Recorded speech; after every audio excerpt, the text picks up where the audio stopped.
क्या अरविंद केजरीवाल का शीश महल आम जनता के लिए खुलेगा?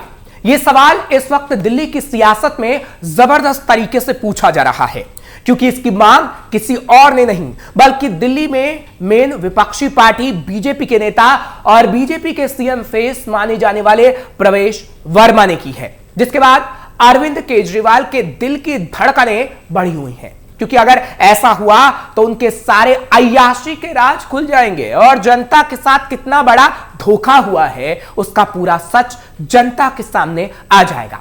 तो चलिए आज की स्पेशल स्टोरी में आपको वो पूरी कहानी बताते हैं जिसने अरविंद केजरीवाल की रातों की नींद उड़ा दी है। नमस्कार, कैपिटल टीवी देख रहे हैं आप, मैं हूं आपके साथ हर्ष भारद्वाज। जनता के लिए खुलेगा केजरीवाल का शीश महल, बीजेपी नेता की मांग से आप में मचा कोहराम। दिल्ली के विधानसभा चुनाव से पहले ही बीजेपी ने बड़ा धमाका कर दिया है, जिसने अरविंद केजरीवाल को नई टेंशन दे दी है, क्योंकि शीश महल केजरीवाल के लिए गले की ऐसी फांस बन गया है जिसे ना तो खत्म किया जा सकता है और ना ही इग्नोर। लेकिन दिल्ली चुनावों से पहले दिल्ली बीजेपी के बड़े नेता और विधानसभा चुनाव में उम्मीदवार प्रवेश सिंह वर्मा ने मुख्यमंत्री आतिशी को एक पत्र लिखकर जबरदस्त धमाका कर दिया है। इस पत्र में उन्होंने अरविंद केजरीवाल के कार्यकाल में बनवाए गए शीश महल को जनता के लिए खोलने का अनुरोध कर डाला। उन्होंने कहा, जनता जानना चाहती है कि आखिर यह शीश महल कैसा दिखता है।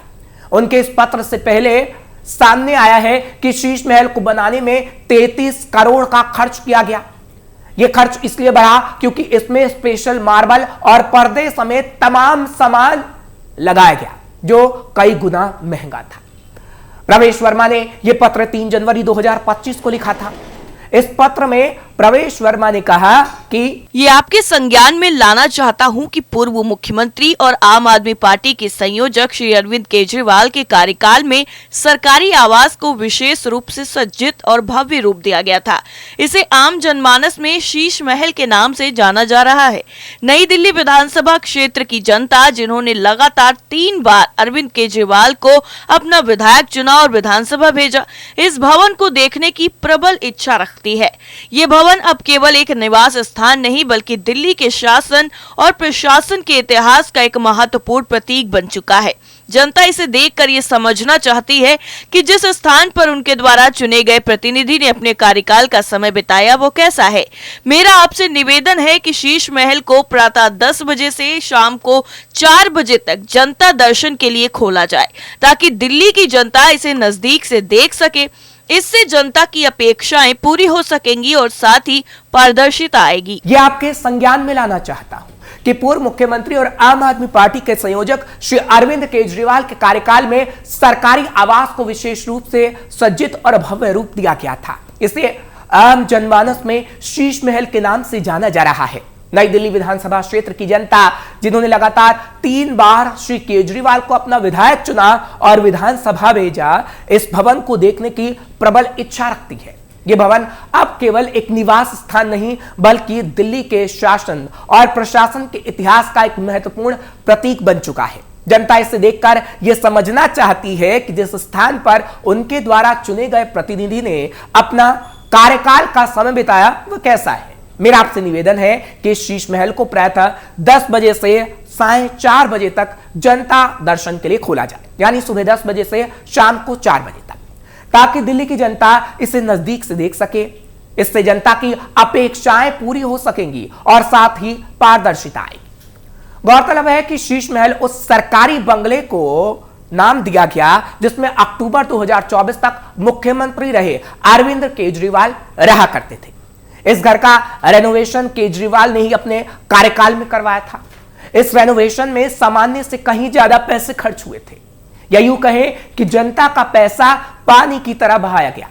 इस रेनोवेशन के दौरान हर चीज पर 2 गुना 3 गुना पैसा खर्च किया गया।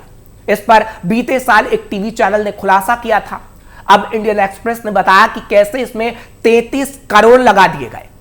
इंडियन एक्सप्रेस ने 5 जनवरी 2025 को एक रिपोर्ट छापी। इसमें कैग के हवाले से शीश महल पर किए गए फालतू खर्च के बारे में बताया गया। कैग के मुखिया रहे गिरीश चंद्र मुर्मू द्वारा तैयार की गई एक रिपोर्ट के आधार पर इंडियन एक्सप्रेस ने बताया कि फ्लैग स्टाफ रोड स्थित इस बंगले में रेनोवेशन के लिए 2020 में 7 करोड़ 9 लाख रुपए लगाए गए। इस बंगले में रेनोवेशन के लिए 2020 में 7 करोड़ 9 लाख का काम होना था, लेकिन ठेका होते होते ये 8 करोड़ 62 लाख तक पहुंच गया। लेकिन जब काम 2022 में खत्म हुआ तब जनता के टैक्स के 33 करोड़ से ज्यादा इस शीश महल में लग चुके थे। इस रिपोर्ट के मुताबिक कैग ने शीश महल के ऑडिट में पाया कि 33 करोड़ में से 18 करोड़ इसलिए खर्च हुए क्योंकि जो सामान असल में लगाया जाना था उसकी जगह कहीं ज्यादा महंगा सामान लगा दिया गया। पीएम मोदी का केजरीवाल पर हमला। कैग की रिपोर्ट में ऐसे सामानों की लिस्ट दी गई है जिसमें निर्माण से जुड़े 198 सामान हैं, जबकि 40 चीजें इलेक्ट्रिकल फिटिंग से जुड़ी हैं। यह भी बताया गया है कि 2 सालों में काम के दौरान पीडब्ल्यूडी ने इसके लिए 5 अलग अलग बार एस्टीमेट पेश किए। कैग ने बताया कि 1 करोड़ 87 लाख का खर्च तो केवल बाथरूम और जिम के सामान की फिटिंग पर कर दिया गया। कैग ने जहां उन सामानों की लिस्ट दी जिन पर अधिक खर्च किया गया, तो वहीं वह सामान भी बताया जिनको जबरदस्ती लगाया गया। कैग के मुताबिक दीवार पर लगाने वाली टाइल पर 46 लाख, एलईडी लाइट पर 45 लाख, एलईडी पट्टियों पर 12 लाख, जमीन पर लगने वाली टाइल में 9 लाख खर्च किए गए, जबकि पंखे से लेकर लकड़ी और दरवाजे के हैंडल पर 2 लाख से लेकर 5 लाख तक अधिक खर्च हुए। कैग की रिपोर्ट के अनुसार 3 करोड़ से अधिक इंटीरियर, 61 लाख लिफ्ट और स्टाइलिंग दरवाजों और 2 करोड़ ऊंचे ग्रैंड के पत्थर पर खर्च कर दिए गए। यहां तक कि मॉड्यूलर किचन तक पर 65 लाख रुपए खर्च हुए। कैग ने यह भी बताया कि रिपोर्ट के लिए असल बिल देने में आप सरकार ने आनाकानी की थी। काम के लिए दिए गए ठेकों पर भी प्रश्न उठाए गए। यह रिपोर्ट अभी दिल्ली विधानसभा में पेश नहीं की गई है, लेकिन इसके कुछ हिस्से बाहर आते ही बवाल मच गया है। इस रिपोर्ट का जिक्र पीएम मोदी ने अपनी रोहिणी की रैली में भी किया है। दिल्ली के विधानसभा चुनाव की तारीखों का ऐलान होने से ठीक पहले आई कैग की रिपोर्ट को लेकर घमासान तेज हो गया है। बीजेपी और कांग्रेस दोनों ने ही इस रिपोर्ट को लेकर आम आदमी पार्टी के राष्ट्रीय संयोजक और पूर्व मुख्यमंत्री अरविंद केजरीवाल पर हमला बोला है। कैग की इस रिपोर्ट को लेकर प्रधानमंत्री नरेंद्र मोदी ने दिल्ली में एक जनसभा में इस मुद्दे को उठाया। मोदी ने कहा कि वे झूठा आरोप लगाते हैं कि केंद्र सरकार उन्हें पैसे नहीं देती और काम नहीं करने देती। उनका शीश महल उनके झूठ को उजागर करता है। एक प्रमुख अखबार ने सीएजी की रिपोर्ट के आधार पर शीश महल पर हुए खर्च का खुलासा किया। प्रधानमंत्री ने कहा कि जब दिल्ली कोविड से जूझ रही थी तब उनका पूरा ध्यान शीश महल बनाने पर था।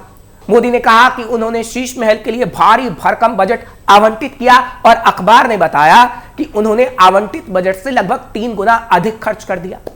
रैली से पहले प्रधानमंत्री नरेंद्र मोदी ने साहिबाबाद से न्यू अशोक नगर तक दिल्ली मेरठ क्षेत्रीय रैपिड ट्रांजिट सिस्टम यानी RRTS कॉरिडोर के 13 किलोमीटर लंबे ट्रैक का उद्घाटन किया और साहिबाबाद स्टेशन से न्यू अशोक नगर स्टेशन तक नमो भारत ट्रेन का सफर किया। मोदी ने कहा कि जिस आपदा सरकार के पास दिल्ली के लिए कोई विजन ना हो, जिसे दिल्ली की परवाह ना हो, वो दिल्ली का विकास नहीं कर सकता।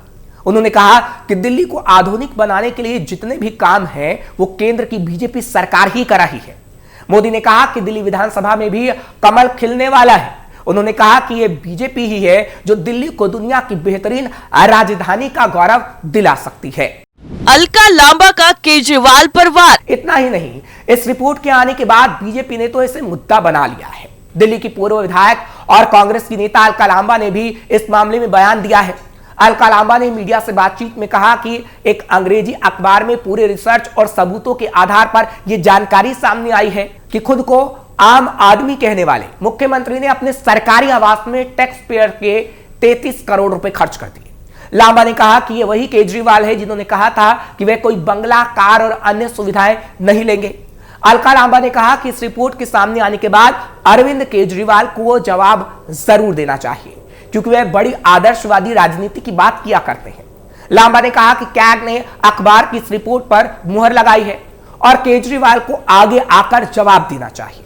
वैसे आपको बता दें कि अलका लांबा दिल्ली की कालकाजी विधानसभा सीट से चुनाव लड़ रही हैं। इस सीट से आम आदमी पार्टी की ओर से मुख्यमंत्री आतिशी उम्मीदवार हैं। तो बीजेपी ने अपने हैवीवेट नेता और पूर्व सांसद और दक्षिणी दिल्ली की लोकसभा सीट से 2 बार सांसद रहे रमेश बिधूड़ी को उम्मीदवार बनाया। माना जा रहा है कि दिल्ली में जल्द ही विधानसभा चुनावों की तारीखों का ऐलान हो सकता है। दिल्ली में 2015 और 2020 के विधानसभा चुनाव में आम आदमी पार्टी ने प्रचंड बहुमत के साथ सरकार बनाई थी। शीश महल में बार होने का आरोप। इतना ही नहीं, अभी हाल ही में नई दिल्ली विधानसभा सीट से कांग्रेस के उम्मीदवार संदीप दीक्षित ने अपने प्रतिद्वंदी आपके उम्मीदवार अरविंद केजरीवाल पर हमला बोलते हुए उनके शीश महल को लेकर धमाकेदार खुलासा किया था। उन्होंने कहा कि हमने कई मुख्यमंत्रियों के घर देखे, लेकिन केजरीवाल जैसा शीश महल कहीं नहीं देखा। उन्होंने केजरीवाल के आधिकारिक आवास में मिनी बार होने तक की बात कह दी थी। कांग्रेस नेता संदीप दीक्षित ने कहा कि दिल्ली की सीएम आतिशी और आप सांसद संजय सिंह ने एक प्रेस कॉन्फ्रेंस में कहा कि उन्हें बीजेपी से करोड़ों रुपए नगद मिल रहे हैं। इसका मतलब है कि वे अपराधी हैं। उन्हें ईडी और सीबीआई के मामले में जेल जाना चाहिए। कोई आदमी मुझे अपराधी कहेगा, या तो वह मुझे सबूत दे या फिर खुद उसके ऊपर अपराध बनता है मानहानि का और वह जेल जाए। इसलिए मैं दोनों के ऊपर सिविल और क्रिमिनल केस करूंगा। आपके राष्ट्रीय संयोजक अरविंद केजरीवाल के बारे में उनका कहना है कि ये कैसा आम आदमी है जो इतने आलीशान घर में रहता है। कैसा आम आदमी है, मैंने तो बहुत से मुख्यमंत्री का घर देखा, मैं खुद एक मुख्यमंत्री के घर में रहा हूं। ऐसा आलीशान इमारत होटल जैसा महल तो मैंने कहीं नहीं देखा। केजरीवाल के शीश महल में एक मिनी बार भी बना है। अब कोई मिनी बार में कोई कोका कोला, लस्सी या जलजीरा तो नहीं पिएगा। इस मुख्यमंत्री ने अपने घर में मिनी बार क्यों बनवाया? एक तो यह सरकारी पैसे का दुरुपयोग है और इससे ज्यादा तो कुछ अनैतिक हो ही नहीं सकता। अब यह दिख जाता है कि केजरीवाल अय्याशी के लिए मुख्यमंत्री बने थे। यानी कुल मिलाकर दिल्ली के इस बार के विधानसभा चुनाव में अरविंद केजरीवाल के शीश महल का मुद्दा बहुत ही जोरों शोरों के साथ उठाया जा रहा है, जिसका खामियाजा केजरीवाल को विधानसभा चुनाव में भुगतना पड़ सकता है।